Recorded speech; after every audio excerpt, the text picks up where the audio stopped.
तो last class हमने क्या पढ़ा था? लास्ट क्लास हमने फिजिक्स में मोशनल ईएमएफ देखा था। क्या होता है मोशनल ईएमएफ? मतलब अगर मैं एक रॉड को मूव करवाता हूं, एक रेक्टेंगुलर फ्रेम में है और उसको एक मूवेबल आर्म है, उसको मूव करवाता हूं और वो अगर एक एक्सटर्नल मैग्नेटिक फील्ड के अंदर है तो उसमें कैसे इंड्यूस्ड ईएमएफ क्रिएट होगा। एक तो ये देखा था, और दूसरा और एक चीज देखा था, अगर मैं एक रॉड को ओमेगा वेलोसिटी से एक एक्सटर्नल मैग्नेटिक फील्ड में रोटेट करवाऊं, मतलब एक पॉइंट फिक्स करके उसको अगर घुमाऊं, तो उसमें मैग्नेटिक फील्ड या जो करंट है या इंड्यूस्ड ईएमएफ है वो कितना बनेगा। ठीक है, ये सब बातें हमने सीखा था। अब थोड़ा रिवाइज करते हैं पीछे वाले चीजों को। हमने क्या पढ़ा था? जो इंड्यूस्ड ईएमएफ है या ई है, उसका मैग्नीट्यूड हमारा कितना होता है? D phi by D T. तो जाहिर सी बात है कि ईएमएफ बनाने के लिए मुझे चेंज इन फ्लक्स की जरूरत है ना। तो जाहिर ईएमएफ बनाने के लिए मुझे किसकी जरूरत है? फ्लक्स का चेंज होने का, चेंज इन फ्लक्स होने का ये कंपलसरी कंडीशन है ना। अब फ्लक्स हमारा कितना होता है? फाई इक्वल टू क्या होता है? ये हमने पढ़ा हुआ है बी ए कॉस थीटा। ये हमने क्लास 1 मतलब जब इलेक्ट्रोमैग्नेटिक इंडक्शन जब पढ़ रहे थे तो स्टार्टिंग ऑफ द चैप्टर हमने पढ़ा था। तो फ्लक्स हम कैसे कैसे बना सकते हैं? अगर मैं फ्लक्स बना दूं और उसको चेंज कर दूं विद रिस्पेक्ट टू टाइम तो मेरा ईएमएफ बन जाएगा। तो मैं फ्लक्स को कैसे कैसे बना सकता हूं, या जो ईएमएफ है उसको मैं कैसे बना सकता हूं फ्लक्स को चेंज करने पे। तो ये फ्लक्स किन किन चीजों पे डिपेंड कर रहा है?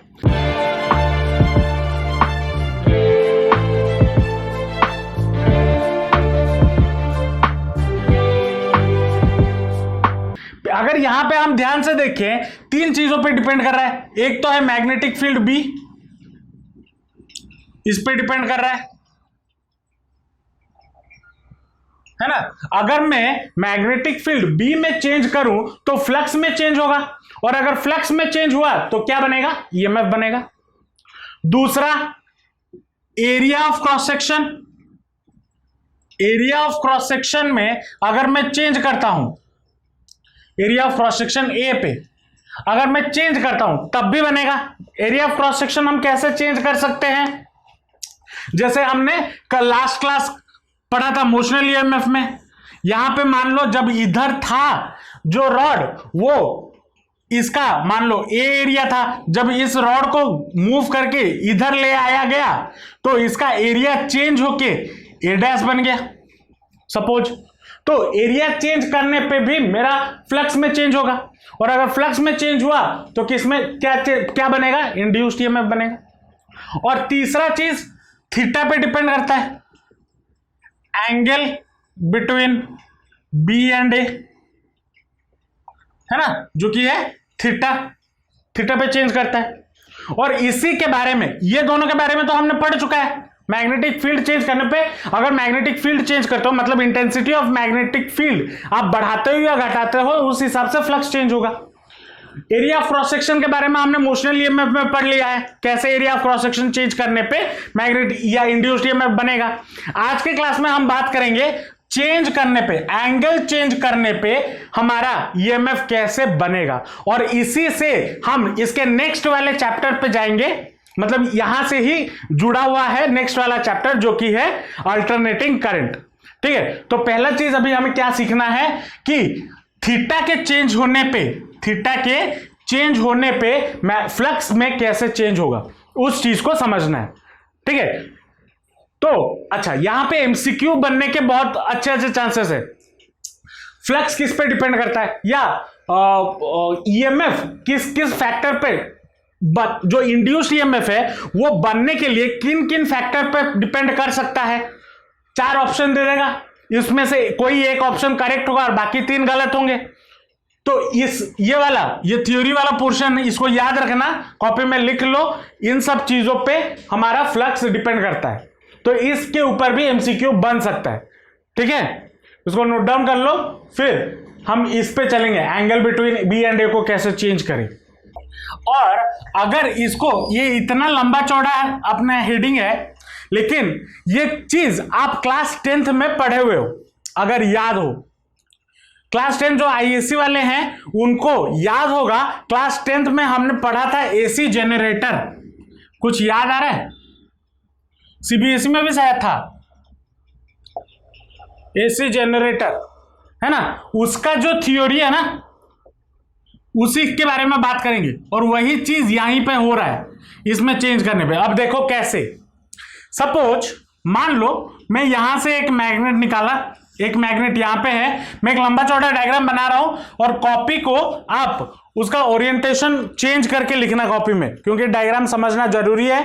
डायग्राम से अच्छे से समझ में आएगा एज कंपेयर टू थ्योरी। ठीक है, कैसे लिखोगे?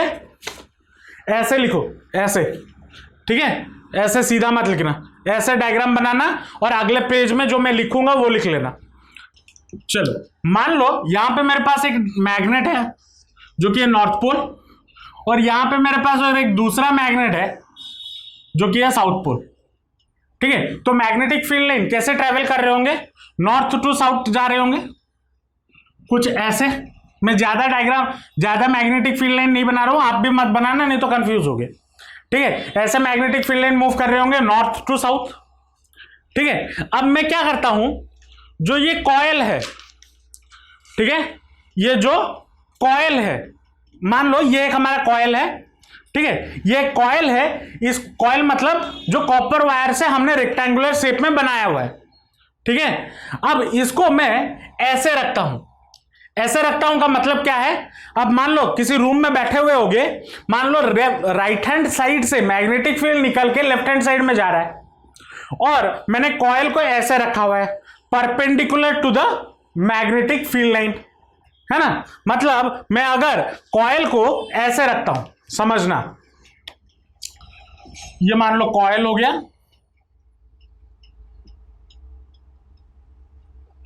ये हो गया सीधा परपेंडिकुलर, तो इसका एरिया वेक्टर ए ये होगा या नहीं होगा? अगर मैं मैग्नेटिक फील्ड लाइन ऐसे मूव कर रहा है और मैं उसको ऐसे रख रहा हूं, तो इसका एरिया वेक्टर किधर होगा? इसका एरिया वेक्टर इधर होगा, ऐसे, और मैग्नेटिक फील्ड लाइन के साथ वो बन रहा है। तो यहां पे इस वाले केस में जो थीटा होगा वो कितना होगा? थीटा यहां पे कितना होगा? थीटा क्या है? थीटा हमारा क्या था? थीटा हमारा angle between magnetic field and area vector था, है ना। मैग्नेटिक फील्ड लाइन ऐसे जा रहा है, मैग्नेटिक फील्ड, अब इसको समझना, बच्चे कंफ्यूज होते हैं यहां पे। मैग्नेटिक फील्ड लाइन ऐसे जा रहा है और ये कॉइल ऐसे है, तो मतलब ये कितना हो गया? एरिया वेक्टर ऐसा है, जिस एरिया वेक्टर ये हो गया मान लो मैग्नेटिक फील्ड लाइन, ये हो गया मान लो एरिया वेक्टर। अब इन दोनों के बीच में एंगल कितना रहा? 0 डिग्री रहा। तो इस वाले केस में क्या हो गया? थीटा मेरा 0 डिग्री। अब मैंने कॉइल को ऐसे से, इस पोजीशन से मैंने ऐसे घुमाया। मैं कहां घुमा रहा हूं? देखो याद रखना, मैं किस डायरेक्शन में घुमा रहा हूं? लेफ्ट हैंड डायरेक्शन में घुमा रहा हूं, मतलब ऐसे घुमा रहा हूं। ऐसे घुमा के मैं इस पोजीशन पे ले आया। ठीक है, मतलब इस कॉइल को मैंने क्या किया? इस पोजीशन पे ले आया, इस पोजीशन पे। ठीक है, ये उसका एक्सिस था, मैंने उसको ऐसे घुमाया और वो ऐसे आ गया। अब यहां पे थीटा कितना है? अब यहां पे थीटा कितना है? 90 डिग्री है या नहीं है?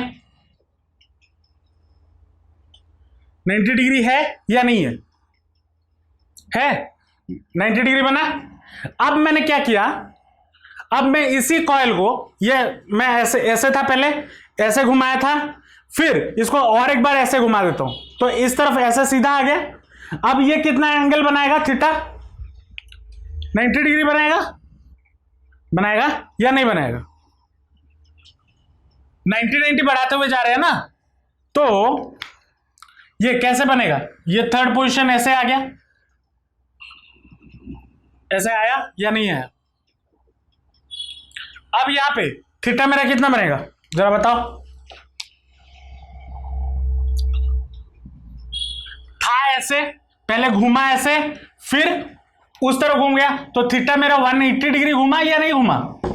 स्टार्टिंग से जीरो से अगर मैं रेफरेंस पॉइंट इसको लू, ऐसे था, इसको समझना, मान लो कॉइल ऐसे था, ठीक है, ये अगर रेफरेंस पॉइंट मेरा जीरो है, अब ऐसे घुमा 90 हुआ, 90 डिग्री घुमा ना, फिर इसको ऐसे घुमाया तो ये अब कितना हो गया? 180 डिग्री घूम गया, 90 प्लस 90, तो 180 मेरा हो गया थीटा, हो गया या नहीं हो गया? अब इसको मैं क्या करता हूं, ये कैसे हो गया था? ऐसे था, ऐसे घुमाया, फिर ऐसे हो गया था ना, ऐसे हो गया था, अब इसको और 90 डिग्री घुमाता हूं तो ये कैसे हो जाएगा? ऐसे हो जाएगा, होगा या नहीं होगा? तो यहां पे मैं उसको फिर से घुमा रहा हूं और ये कैसे बन गया?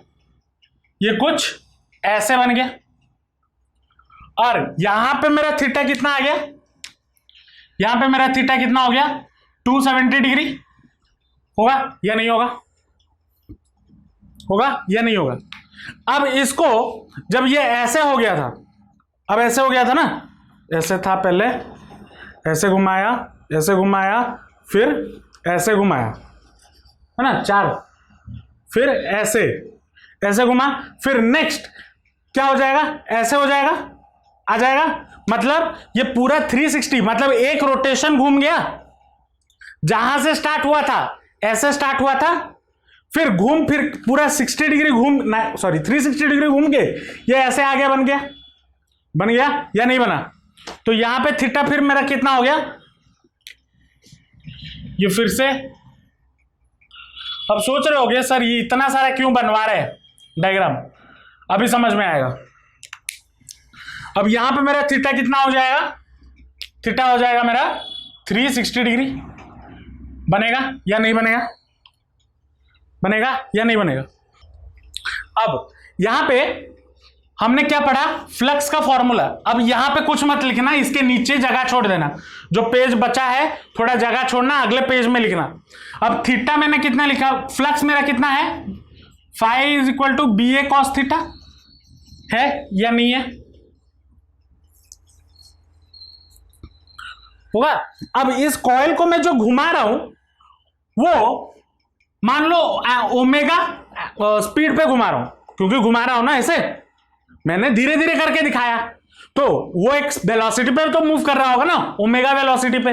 मान लो मैं ओमेगा वेलोसिटी पे घुमा रहा हूं, ठीक है, और उसे एक बार घूमने में मान लो टी टाइम लगता है, ठीक है, कितना टाइम लगता है? टी टाइम लगता है। तो थीटा मेरा कितना हो जाएगा? यहां पे एक बार थीटा मेरा कितना हो जाएगा? Angular displacement equal to angular velocity into time, तो ओमेगा इंटू टी, होगा या नहीं होगा?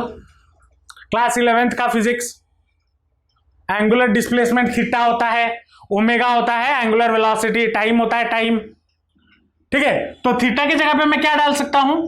B A cos omega T डाल सकता हूं या नहीं डाल सकता हूं? डाल सकता हूं। अब ईएमएफ मेरा कितना होगा? ईएमएफ इक्वल टू कितना है? Minus D phi by D T, right, है ना, ये फॉर्मूला है, हमने पढ़ा हुआ है। अब फाई मेरा कितना निकला?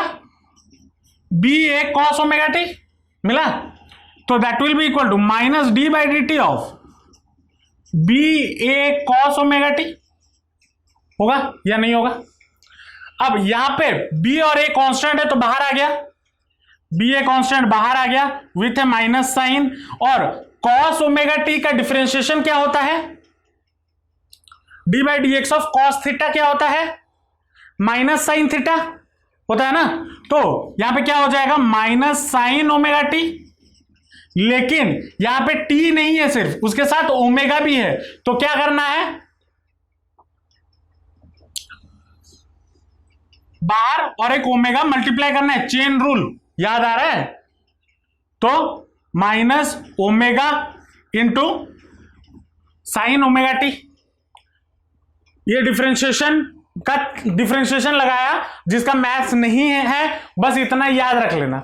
सिर्फ अगर कॉस टी होता तो माइनस साइन टी हो जाता, लेकिन आज बिकॉज यहां पे कॉस ओमेगा टी है तो ये हो गया minus omega sine omega T, ठीक है। तो इसको अगर सॉल्व करते हैं तो कितना मिलेगा? बी ए ओमेगा साइन ओमेगा टी मिलेगा या नहीं मिलेगा? ईएमएफ मेरा इतना हो गया, है ना। अब अगर ये जो कॉइल है, मान लो इसमें कितने नंबर ऑफ टर्न्स हैं, मान लो n नंबर ऑफ टर्न्स है। Let there are capital N number of turns in coil, तो मेरा ईएमएफ कितना हो जाएगा? BAN omega sine omega T. ये बनेगा या नहीं बनेगा? बनेगा। और इसी यहां पे जो लिखा हुआ है BAN omega T, BAN omega, इसी को हम बोलते हैं, इसको हम और एक नाम से भी डाल देते हैं जिसको हम बोलते हैं E0, ठीक है। और E0 हमारा क्या होता है? पीक वैल्यू या फिर मैक्सिमम वैल्यू बोला जाता है। अब इस, ठीक है, पीक वैल्यू और मैक्सिमम वैल्यू। अब पूछोगे सर इसको आपने पीक वैल्यू क्यों बोला? अब मान लो ये मैक्सिमम कब होगा? ये मैक्सिमम कब होगा? जब साइन ओमेगा टी 1 हो जाएगा ना। साइन का मैक्सिमम वैल्यू क्या हो सकता है? 1 ही हो सकता है, उससे ऊपर तो वो जाएगा नहीं। तो साइन ओमेगा टी अगर 1 हो गया तभी मुझे क्या मिलेगा? एक मैक्सिमम वैल्यू मिलेगा। तो उसी को मैंने क्या बोल दिया? E0, और जिसको मैंने क्या नाम दे दिया? पीक वैल्यू और मैक्सिमम वैल्यू। तो इसी से मुझे ईएमएफ का एक फॉर्मूला मिल गया। ईएमएफ या इंड्यूस्ड ईएमएफ कितना हो गया? E is equal to E0 sine omega T, ठीक है। अब यहां पे E0 का और एक वैल्यू भी हो सकता है। क्या? देखो, अब देखो ओमेगा का हमारे पास और एक फॉर्मूला है। ओमेगा इज इक्वल टू क्या होता है? 2 पाई इंटू एफ होता है, अगर याद करो। तो यहां पे मैं E0 का और एक वैल्यू भी लिख सकता हूं, इसका और एक वैल्यू भी हो सकता है। E0 is equal to 2 pi F B A N. ये और एक भी फॉर्मूला हो सकता है, ठीक है।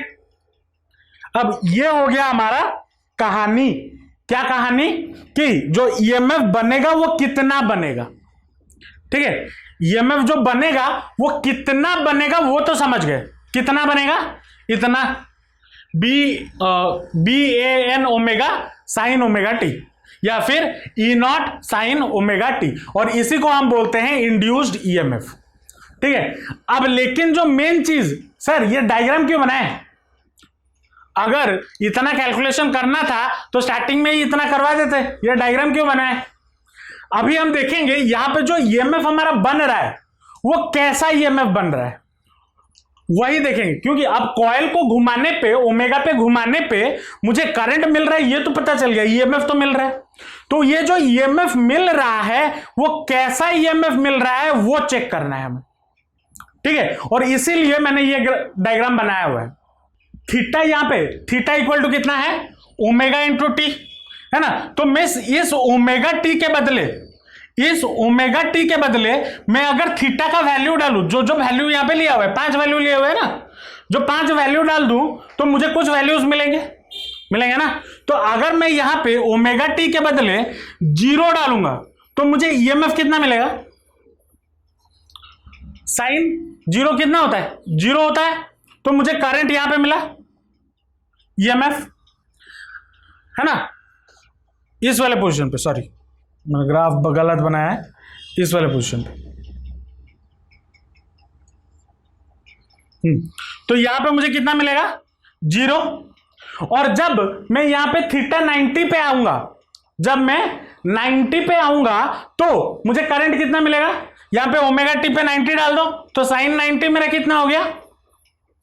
साइन 90 मेरा कितना होता है? 1 होता है। तो मान लो ये वाला जो मार्क है ये 1 है, ठीक है। और इस तरफ ये वाला नीचे मान लो -1 है। और एज बिकॉज ये साइन का फंक्शन है, 1 से ऊपर तो नहीं जा सकता, 1 के बीचों बीच रहेगा। तो पहले यहां पे जब 0 डिग्री पे था यहां पे था, और जब 90 पे पहुंचा तब करंट ये यहां पे बन रहा है, ईएमएफ यहां पे बन रहा है ना। और उसके बाद हम आ जाते हैं थीटा 180 डिग्री पे। अब थीटा अगर यहां पे 180 डाल दूं, साइन 180 कितना होता है? 0 होता है। तो फिर से करंट यहां पे आ गया, तो जो ग्राफ यहां से बनेगा वो कुछ ऐसा बनेगा। बनेगा या नहीं बनेगा? बनेगा या नहीं बनेगा? अब फिर से यहां पे आते हैं, थीटा मेरा कितना हो गया? 270। साइन 270 मेरा कितना होता है? -1 होता है। तो कहीं यहां पे बनेगा करंट, बनेगा ना। फिर आ जाते हैं थीटा 360, तो यहां पे ओमेगा टी की जगह पे मैं क्या डाल दूं? 360। तो साइन 360 क्या होता है? 0 होता है ना। तो यहां पे फिर से बना, तो करंट कैसे जाएगा?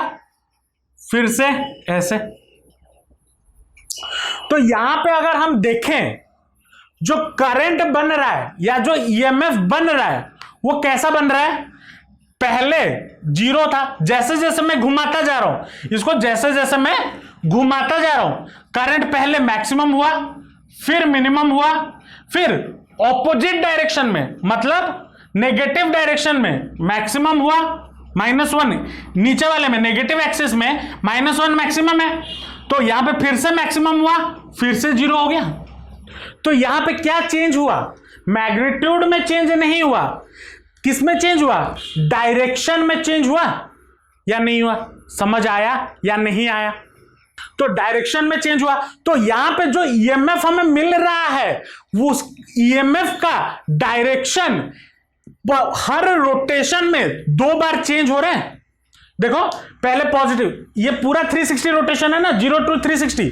0 to 360 में जब 0 to 360 में जब वो 0 to 180 गया वो था पॉजिटिव, फिर 180 से जब 360 गया वो क्या हो गया? नेगेटिव। अब फिर से 360 से और 180 मिला दो, फिर वो क्या बन जाएगा? पॉजिटिव। फिर वो और 180 मिला दो, क्या बन जाएगा? नेगेटिव। फिर क्या होगा? पॉजिटिव। फिर क्या होगा? नेगेटिव। ऐसे चलते जाएगा। तो यहां पे जो ईएमएफ मिल रहा है वो हमें डायरेक्ट ईएमएफ नहीं मिल रहा है, मतलब यहां पे ईएमएफ में पोलरिटी का चेंजेस या डायरेक्शन का चेंज हो रहा है, और इसी को हम बोलते हैं अल्टरनेटिंग करंट, जो हमारे घरों में सप्लाई होता है। और जेनरेटर, जो एसी जेनरेटर है, वो कौन सा करंट बनाता है? वो अल्टरनेटिंग करंट बनाता है। और इसी प्रिंसिपल के बेसिस पे एसी जेनरेटर काम करता है और ऐसा करंट हमें देता है। तो इसीलिए हम जेनरेटर को अल्टरनेटिंग करंट जेनरेटर बोलते हैं। डीसी जेनरेटर नहीं होता। डीसी जनरेटर हम डायरेक्ट करंट जनरेट कर सकते हैं बाय यूजिंग केमिकल्स, लेकिन जो यहां पे एक कॉइल को रोटेट करने पे, जनरेटर में जब एक कॉइल को घुमाया जाएगा ना, शादियों में देखे होंगे जब बारात जाता है, सामने जब स्टार्ट किया जाता है एक इंजन की तरह घुमाया जाता है सामने से, फिर उसमें से बहुत सारा धुआं निकलता है, फिर सारा लाइट वेट जलता है। वही जनरेटर जब वो हम घुमाते हैं ना, उसको हम मैकेनिकल एनर्जी प्रोवाइड करते हैं। मैकेनिकल एनर्जी प्रोवाइड करने पे वो क्या होता है? वो घूमता है। जब वो घूमता है तो हमें एक करंट मिलता है, और जो करंट मिलता है वो कैसा मिलता है? अल्टरनेटिंग करंट मिलता है। समझ में आया या नहीं आया? अच्छा, अब यहां पे एक क्वेश्चन दिमाग में आता है, सर ये तो 90 था, ठीक है, यहां से मैग्नेटिक फील्ड, अब देखो, अब अगर जब मैं पढ़ रहा था मेरे दिमाग में ये चीज आया हुआ था, मैग्नेटिक फील्ड इस दीवार से इस दीवार तक जा रहा है। अब यहां पे ये सामने कॉइल है, मैग्नेटिक फील्ड लाइन आया, इसको धक्का दिया, इसलिए वो इधर घूम गया, 0 पे आ गया। अब ये यहां पे इक्विलिब्रियम में है ना, ये फिर से वापस ऐसे क्यों घूमेगा? और जनरेटर को हर कोई तो 24 घंटा ऐसे पकड़ के घुमाता नहीं है ना, तो वो तो अपने आप घूम रहा है। तो वो जब वो ऐसे था, उसे धक्का दिया मैग्नेटिक फील्ड, वो ऐसे आ गया अपने पोजीशन पे। अब मैग्नेटिक फील्ड लाइन ऐसे पार कर जाएगा, अब उसे धक्का देने वाला कोई नहीं है, तो ये वापस अपने इस पोजीशन पे कैसे आएगा? और अगर इस पोजीशन पे आया नहीं तो करंट तो बनेगा नहीं, तो कैसे आएगा इस पोजीशन पे? तो ये आता है बाय इनर्शिया की वजह से। ठीक है, ये जो मतलब इसको समझना, ये इस पोजीशन पे आ गया, अब इस पोजीशन पे तभी आए, क्यों आएगा? Due to inertia of motion. अब इनर्शिया ऑफ मोशन क्या होता है ये तो पढ़े हो गए। अगर एक चीज, अगर आप सीधा चल रहे हो, आपको या फिर आप कहीं पे बैठे हुए हो, अचानक से आपको पुश दे दे या कोई धक्का दे दे, तो आप रुकने की कोशिश करते हो। अगर गाड़ी चला रहे हो, मान लो पापा के पीछे गाड़ी में बैठे हुए हो, पापा अचानक से ब्रेक मार दिए, आपका बॉडी, जो अपर बॉडी है, वो आगे की तरफ झुक जाता है। ऐसा क्यों होता है? क्योंकि आपका बॉडी मोशन में था, अचानक से जब रेस्ट में आ गया, अपर बॉडी आगे चला गया, इसी को बोलते हैं इनर्शिया ऑफ मोशन। तो जब ये घूम रहा होगा ना, घूम रहा होगा, ड्यू टू दिस मोशन, इस पहले जब घूम रहा था या घुमा रहे थे हम, इस मोशन के वजह से वो थोड़ा सा इधर टिल्ट हो जाएगा, और थोड़ा सा टिल्ट होने पे ये बाकी का काम मैग्नेटिक फील्ड लाइन कर देगा, इसको ऐसे घुमा देगा, फिर मैग्नेट फोर्स लगा, इधर आया, फिर मोशन की वजह से ये थोड़ा सा टिल्ट हो जाएगा, फिर ये घुमा।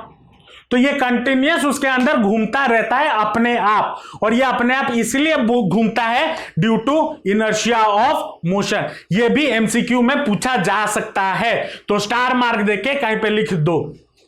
ठीक है,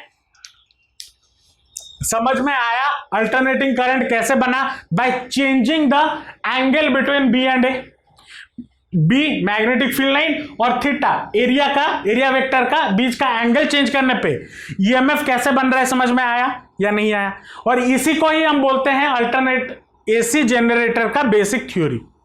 और अभी जो पढ़ाया गया ये वाला जो पार्ट, इसको याद रखना, इसके बाद वाला चैप्टर में यही पूरा कहानी है, यही पढ़ना है, अल्टरनेटिंग करंट। जब मैं वहां पे स्टार्टिंग में ये फॉर्मूला लिखूंगा ना पहले क्लास में, बोलना मत सर ये कहां से टपक आया, दिमाग में रखना, यहां से टपका, यहां से बना। ठीक है, नोट डाउन कर लो, फिर आगे चलेंगे। नेक्स्ट जो टॉपिक है वो है एडी करंट। अब ये क्या है इसको जरा समझते हैं। मुझे बचपन में जब मैं ये पहली बार पढ़ा था, मुझे बड़ा मजा आया था ये नाम सुन के, एडी करंट होता क्या है, इसको जरा समझते हैं। देखो, अभी हमने क्या समझा, अभी तक हम जो भी चीज कर रहे थे वो कॉइल के फॉर्म में कर रहे थे, है ना।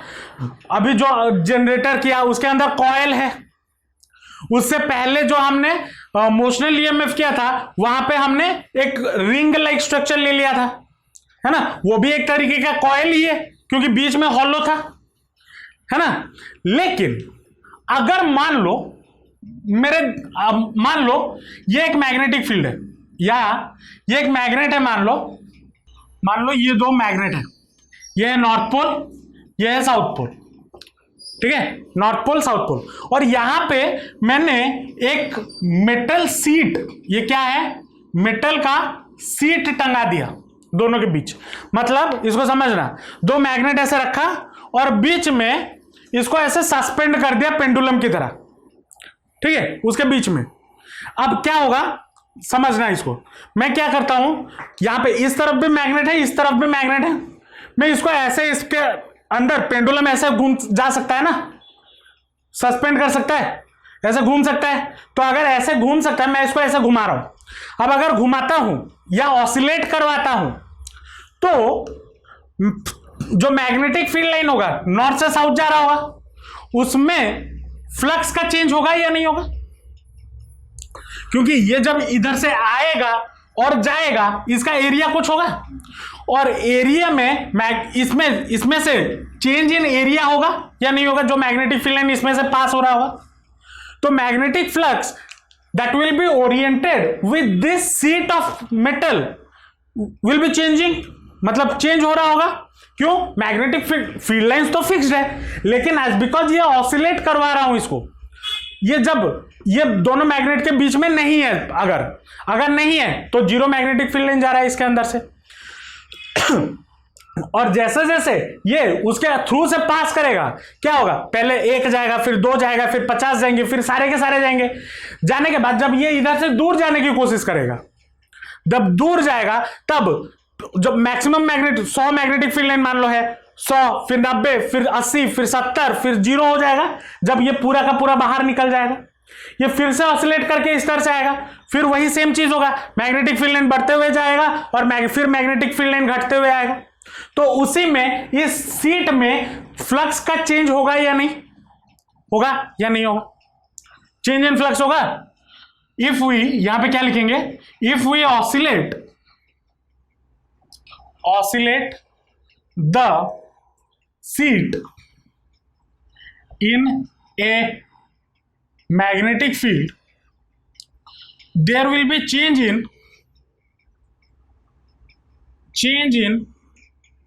flux या phi, magnetic flux linked with the seat के साथ जो मैग्नेटिक फील्ड लाइन लिंक्ड होगा वो चेंज होगा। और अगर फ्लक्स में चेंजेस हुआ क्या बनेगा, इंड्यूस्ड करंट बनेगा या ईएमएफ बनेगा। तो इसके अंदर क्या बन जाएगा, इसी की वजह से करंट बन जाएगा। और ये करंट इसके अंदर एक सीट के अंदर घूमेगा कैसे, जाएगा कैसे, क्योंकि अगर वायर होता, अगर ऐसा एक वायर होता तो इधर गया फिर इधर आके सर्किट क्लोज। अब ये तो पूरा सॉलिड सीट है ना, सॉलिड सीट है, तो इसके अंदर करंट घूमेगा कैसे, इतना लंबा। अब करंट जो है आपको पता होगा, करंट इलेक्ट्रिसिटी जब मैं पढ़ा रहा था, अब ये मेटल सीट है, अब मेटल सीट में करंट कैसे पास करेगा। अब हमें पता है करंट जो है वो बड़ा ही आलसी आदमी है, वो भीड़ भाड़ रास्ते से जाना पसंद नहीं करता, मतलब जहां पे ज्यादा रेजिस्टेंस होगा वो ज्यादा घूमेगा नहीं, उधर से वो जाएगा नहीं, वो किधर से जाएगा, जहां पे रेजिस्टेंस कम होगा। अब यहां पे ये तो सीट है ना, हर पॉइंट पे रेजिस्टेंस सेम होगा, तो वो कैसे घूमने पसंद करेगा, जब जहां पे वो उसे कम डिस्टेंस ट्रेवल करना लगे। अब देखो, अगर मान लो ये आपका सीट है, ठीक है, अब एक तरीका यह है करंट ऐसे मूव कर जाए, है ना, करंट ऐसे मूव कर जाए, इधर से स्टार्ट हो ऐसे मूव कर जाए, लेकिन यहां पे इसको रास्ता लंबा पड़ रहा है। लेकिन अगर करंट इसके अंदर ऐसे सर्कुलर पाथ में घूमे, उसको रास्ता कम पड़ेगा या नहीं पड़ेगा घूमने के लिए, एज कंपेयर टू एक उस रेक्टेंगल का पेरीमीटर, उस रेक्टेंगल का अगर उसके अंदर वो चक्कर मारे, सर्कुलर पाथ में घूमे, उसे कम रास्ता मूव करना पड़ेगा या नहीं पड़ेगा, पड़ेगा। तो अगर पड़ा तो यहां पे करंट कैसे मूव करने लगेगा, इसके अंदर करंट मूव करेगा ऐसे सर्कुलर पाथ में, और ये जो करंट यहां पे इंड्यूस हुआ, इसी करंट को हम बोलते हैं एडी करंट, ठीक है। तो यहां पे क्या लिखना, the current induced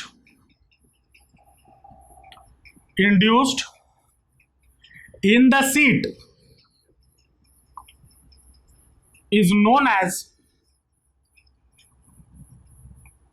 AD current. और ये इसका नाम एडी करंट क्यों दिया, एडी कोई साइंटिस्ट नहीं है, ये मत सोचना कि एम्पियर जैसे थे, एडी भी एक साइंटिस्ट है, तो साइंटिस्ट के नाम पे एडी का कोई साइंटिस्ट नहीं है। एडी का मतलब होता है, हिंदी में अगर समझो बवंडर, या इंग्लिश में अगर समझो हरिकेन, और अगर प्योर ओडिया में समझो तो भौर हो जाओ वजह।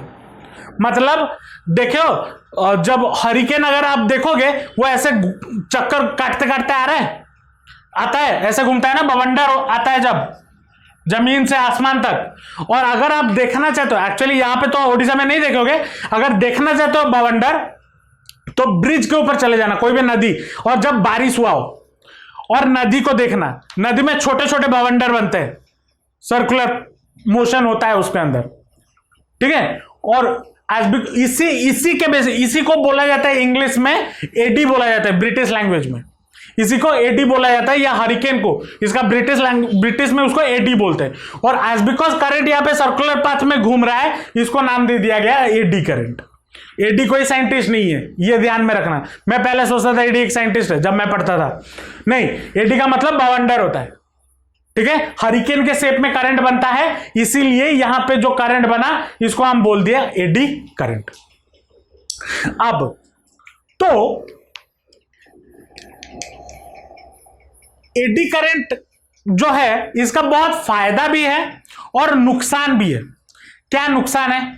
नुकसान यह है कि जब ये क्या बोले, अगर मान लो एक मैग्नेटिक फील्ड में मैं एक सीट को घुमाता हूं और इस एडी करंट का अगर आप उसके बारे में हम पढ़ेंगे यहां पे ट्रांसफॉर्मर में और अच्छे से समझ में आएगा, अल्टरनेटिंग करंट चैप्टर में पढ़ेंगे, ठीक है। तो जो सीट है यहां पे जो एडी करंट बन रहा है, अब करंट है और सीट मेटल सीट है तो रेजिस्टेंस भी होगा, और रेजिस्टेंस है, करंट है, तो जाहिर सी बात है हीट भी होगा। तो जो करंट बनेगा यहां पे वो क्या करेगा, गर्म करेगा इस कंडक्टर को या इस सीट को, मेटल सीट को, जो कि हीट रिलीज करेगा। अब तो यहां पे क्या हो गया, जो करंट बना वो लॉस बना, मतलब ये लॉस हो जाता है। अब इसको आप एक्सट्रैक्ट कैसे करोगे? एक्सट्रैक्ट तो नहीं कर सकते इस करंट को। तो एडी करंट जो है इसको हम बोलते भी हैं useful loss of current, useful loss of current. अब क्यों यूजफुल लॉस ऑफ करंट बोला जाता है वो भी देखेंगे हम कुछ देर में। अब देखो, अगर आपको ध्यान में आए तो एडी करंट से होता क्या, पहले ये लिख लो, it causes, eddy current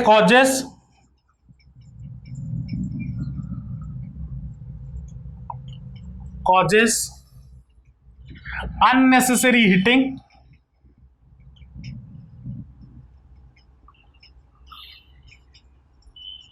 and is a loss of energy.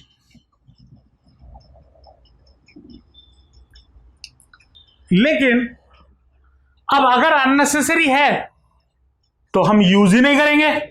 नहीं, इस लॉस का हमें बहुत ज्यादा फायदा भी होता है, ठीक है। कहां का फायदा होता है, एप्लीकेशन में समझते हैं। एप्लीकेशन ऑफ एडी करंट, पहला जो एप्लीकेशन है वो है इंडक्शन फर्नेस। अब इंडक्शन फर्नेस होता क्या है समझते हैं। अब मान लो आपको, अगर आप कभी लोहार के पास गए होगे, लोहार के पास अगर गए होगे, वो क्या करता है, एक रॉड को शेप देने के लिए उसको गर्म करता है ना। अब लेकिन उसका उतना टेम्परेचर नहीं हो पाता कि वो उस आयरन को या उस मेटल को मेल्ट कर दे। तो अगर मुझे कुछ ऐसा मान लो मुझे एक बड़ा सा ओर मिला, मान लो लगभग एक 10,000 टन का, इतना भारी 10,000 टन का एक ओर मिला जिसमें आयरन बहुत ज्यादा है, ठीक है। अब मैं उसमें से आयरन एक्सट्रैक्ट करना चाहता हूं, कैसे कर सकता हूं? मैं क्या करूंगा, उसको इंडक्शन फर्नेस में डाल दूंगा। इंडक्शन फर्नेस में डाल दूंगा तो वो क्या करेगा, वो ओर को मेल्ट कर देगा। कैसे मेल्ट कर देगा? ये इंडक्शन फर्नेस इसी प्रिंसिपल पे, एडी करंट के प्रिंसिपल पे चलता है। एडी करंट के प्रिंसिपल पे यहां पे जो हीट बन रहा है ना, यहां पे देखो, eddy current causes unnecessary heat. ये हीट इतना ज्यादा होता है कि ये बड़े बड़े आयरन ओर्स को मेल्ट कर सकता है। और अगर आप देखो बड़े बड़े जो स्टील प्लांट्स वगैरह भी होते हैं, वहां पे भी इंडक्शन फर्नेस का इस्तेमाल होता है। बड़े बड़े सीड्स या पीसेस ऑफ मेटल्स को मेल्ट करने में मदद करता है ये। तो इंडक्शन फर्नेस क्या करता है, helps in extracting metals from ores. ये जला देता है, इसमें इतना गर्मी होता है, तो इससे फायदा क्या हुआ, फॉसिल फ्यूल का वेस्टेज नहीं हुआ। अब मैं जो कोल है, अभी आपको पता होगा कोल का क्राइसिस भी चला, अगर न्यूज अपडेट हो रहे होंगे, कोल का क्राइसिस चल रहा है, मतलब नेचुरल रिसोर्सेज का क्राइसिस चल रहा है। तो मैं यहां पे इलेक्ट्रिसिटी या इस एडी करंट की मदद से मैं कोल का इस्तेमाल ना करके इस करंट का इस्तेमाल करके और से मेटल्स को एक्सट्रैक्ट कर सकता हूं, या कोई भी मेटल्स को मेल्ट करवा सकता हूं। तो ये उसका एक एप्लीकेशन हो गया, ठीक है। दूसरा हो गया इलेक्ट्रिक ब्रेक्स। सर ये कहां पे है, इलेक्ट्रिक ब्रेक्स कहां पे है? अब देखो, सुन रहे होगे बुलेट ट्रेन आते हैं, आ रहा है। अब साइकिल चला रहे हो, साइकिल में जो ब्रेक होता है, ब्रेक शू लगा रहता है ना, रबर का शू लगा रहता है। जो टायर को अगर आप ब्रेक दबाते हो, ब्रेक दबाते हो, वो चक्के को पकड़ लेता है और चक्का घूम नहीं पाता, तो आपका साइकिल रुक जाता है। लेकिन जो बुलेट ट्रेन है, अब वो तो इतना फास्ट जाएगा, उधर क्या रबर का सोल लगाओगे उसको चक्के को रोकने के लिए? नहीं, वहां पे इस्तेमाल होता है इस इलेक्ट्रिक ब्रेक्स का। क्या होता है, यहां पे जो रेलिंग्स है या जो रेल की पटरी होती है, ठीक है, रेल की पटरी होती है, यहां पे मैग्नेटिक फील्ड या करंट बन रहा होता है, जा रहा होता है, ठीक है, करंट बन रहा होता है। और जो रेल का चक्का होता है या पहिया होता है ना, उस पे अगर हम करंट बना दे, अब देखो जब इसको हम मूव करवा रहे हैं ना ऐसे, ये ऐसा नहीं है ये फ्रीली ऑसिलेट कर रहा होगा, ऐसा नहीं है कि एक बार इसको इधर घुमाए, लाए, छोड़ दिए तो ये फ्रीली ऑसिलेट करेगा, ऐसा नहीं है। इस मैग्नेटिक फील्ड की वजह से ये यहां पे बीच में जाके रुक जाएगा, फिर इसको मूव करवाना पड़ेगा, एक्सटर्नल फोर्स देके बाहर लाओगे, फिर छोड़ोगे, जब ये अंदर आएगा फिर यहां पे स्लो डाउन हो, रुकेगा तो नहीं, स्लो डाउन हो जाएगा, इसका वेलोसिटी घट जाता है due to this eddy current, formation of eddy current की वजह से। तो यहां पे इलेक्ट्रिक ब्रेक्स में भी वही इस्तेमाल होगा, या बुलेट ट्रेन में भी वही इस्तेमाल किया जाएगा। क्या किया जाएगा, जो रेल की पटरियां होती है ना, उस पे करंट दौड़ा दिया जाएगा, और करंट दौड़ रहा है और जो चक्का है उधर मैग्नेटिक फील्ड है, अगर ट्रेन को रोकना है मैग्नेटिक फील्ड बना दो तो करंट बन गया, और करंट बन गया उस रेल और चक्के के बीच, तो वो रुक जाएगा, उसका मोशन स्लो हो जाएगा। तो इलेक्ट्रिक ब्रेक का भी एप्लीकेशन है, इसी एडी करंट का एप्लीकेशन है इलेक्ट्रिक ब्रेक। गाड़ी जब चलाते हो तो एक कांटा होता है जो घूमता है, वो नंबर वाला नहीं, नंबर जो घूमता है उसे ओडोमीटर बोलते हैं, वो डिस्टेंस मेजर करता है, स्पीड कौन मेजर करता है, जो कांटा है जब तेज जा रहे हो तो 60-70 का कांटा दिखाता है, फिर अगर स्लो हो गया तो वो धीरे धीरे 30 पे आ जाता है।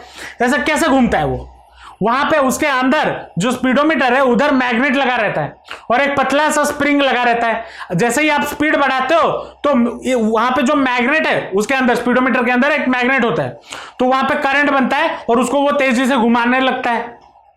यहां पे जैसे ये ऑसिलेट कर रहा है, वहां से घुमाता है, स्लो करते हो तो वो स्लो हो जाता है। तो स्पीडोमीटर में भी उसका एप्लीकेशन है, और भी इसके बहुत सारे एप्लीकेशंस है, ठीक है, जो जहां पे ये इसका इस्तेमाल होता है। अब एग्जाम में भी कभी कभी क्वेश्चन पूछ लेता है क्या, कि अगर मैं ये वाला सीट है या एडी करंट, ये तो बनना ही बनना है, ये तो बनेगा ही बनेगा, तो इस लॉस को हम हमेशा चाहते हैं हमारा लॉस कम हो। कोई भी बिजनेस करे या कोई भी इंसान हो, वो हम अब लॉस हो रहा है वो पता है हमें, लेकिन हम हमेशा क्या चाहेंगे कि हमारा लॉस मिनिमम हो।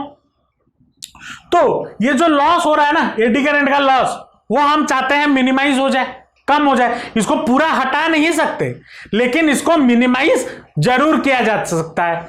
तो कैसे मिनिमाइज करें, तो मिनिमाइज करने के लिए मैं क्या करता हूं, कुछ नहीं करना,